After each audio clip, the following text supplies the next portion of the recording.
Welcome to War Bios, the podcast where we delve into the lives of history's most fascinating military figures.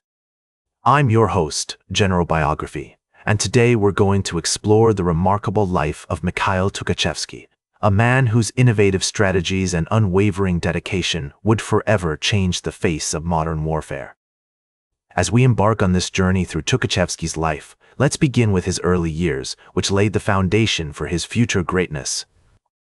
Born on February 16, 1893, in Alexandrovskoye, a small village in the Smolensk Governorate of the Russian Empire, Mikhail was the second of 5 children to Nikolai Nikolaevich Tukhachevsky and Maria Nikolaevna Tukhachevskaya. His family, members of the hereditary nobility, had a long history of military service, with his father serving as a colonel in the Russian army. The early years of Mikhail's life were marked by a mix of privilege and hardship. The family's noble status afforded them certain comforts, but their financial situation was precarious at best. Despite these challenges, Mikhail's parents instilled in him a strong sense of duty, discipline, and intellectual curiosity. His mother, Maria, played a particularly significant role in shaping his early years, encouraging his love of reading and learning. In 1904, at the age of 11, Mikhail enrolled in the Moscow Cadet Corps, a prestigious military academy that had produced many of Russia's most notable generals.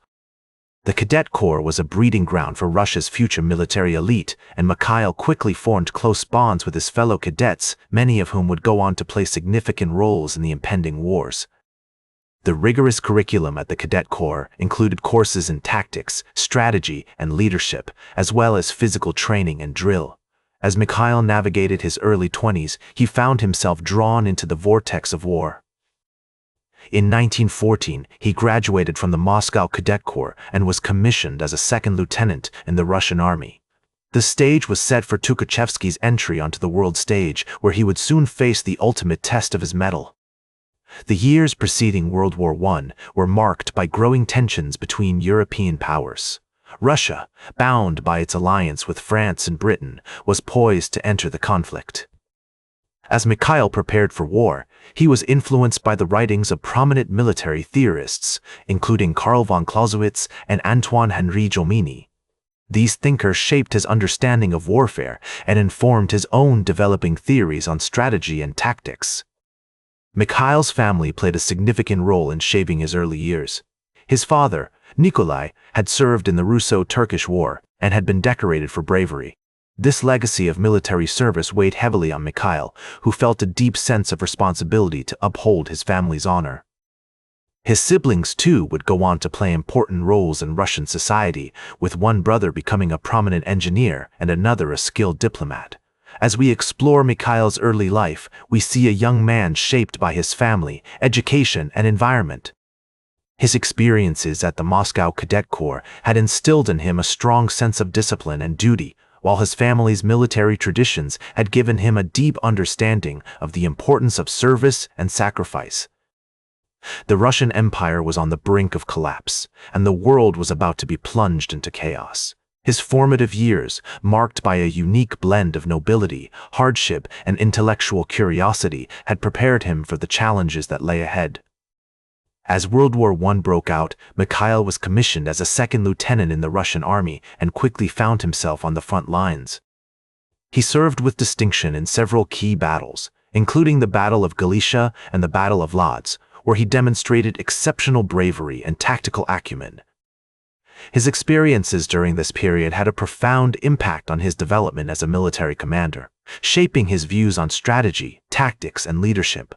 In 1917, following the Russian Revolution, Mikhail joined the Bolsheviks and quickly rose through the ranks of the Red Army. He became a key figure in the development of Soviet military doctrine, drawing on his experiences during World War I and his studies of prominent military theorists.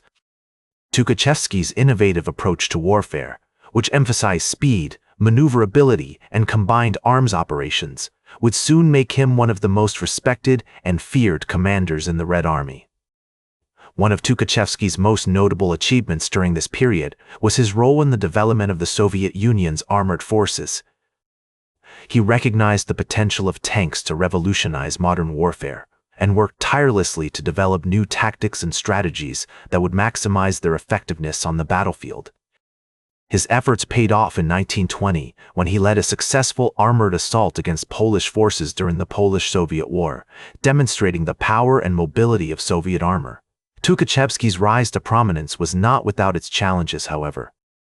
He faced opposition from more conservative elements within the Red Army, who were skeptical of his innovative approaches and concerned about his lack of experience. Nevertheless, he persevered, using his intelligence, charisma, and unwavering dedication to win over his critics and build a loyal following among his fellow officers.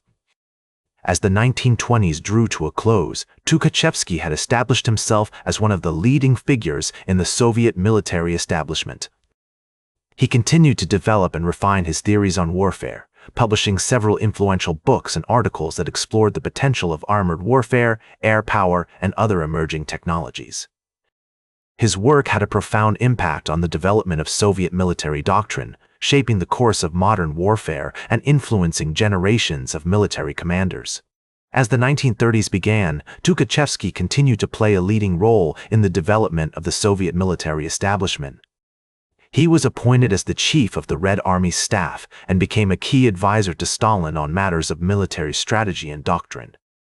Tukhachevsky's vision for the Soviet military emphasized the importance of speed, maneuverability, and combined arms operations, and he worked tirelessly to modernize the Red Army and prepare it for the challenges of modern warfare. One of Tukhachevsky's most significant contributions during this period was his development of the concept of deep battle, which emphasized the use of armored forces, air power, and artillery to break through enemy lines and rapidly advance deep into enemy territory. This concept would later become a hallmark of Soviet military doctrine and would play a key role in the Red Army's successes during World War II. Despite his many accomplishments, Tukhachevsky's relationship with Stalin began to deteriorate in the mid-1930s. Stalin, who was increasingly paranoid and suspicious of his subordinates, became convinced that Tukhachevsky was plotting against him. In 1937, Tukhachevsky was arrested and charged with treason, and after a sham trial, he was executed by firing squad. Tukhachevsky's execution marked the end of an era in Soviet military history, and it had a profound impact on the development of the Red Army. Many of Tukhachevsky's colleagues and protégés were also purged, and the Soviet military establishment was plunged into a period of chaos and uncertainty. Despite his tragic fate, Tukhachevsky's legacy continued to shape the course of modern warfare. His theories on armored warfare, air power, and combined arms operations influenced generations of military commanders, including the famous Soviet General Georgy Zhukov, who would go on to play a key role in the defeat of Nazi Germany during World War II. Today, Tukhachevsky is remembered as one of the most innovative and influential military thinkers of the 20th century. His contributions to the development of modern warfare continue to be studied by military historians and strategists around the world, and his legacy serves as a testament to the enduring power of human ingenuity and creativity. His life was marked by both triumph and tragedy, but his legacy continues to inspire and educate us to this day. That's all for today's War Bios. Remember to like, share, and subscribe, and until next time, I'm General Biography reminding you to keep marching toward victory.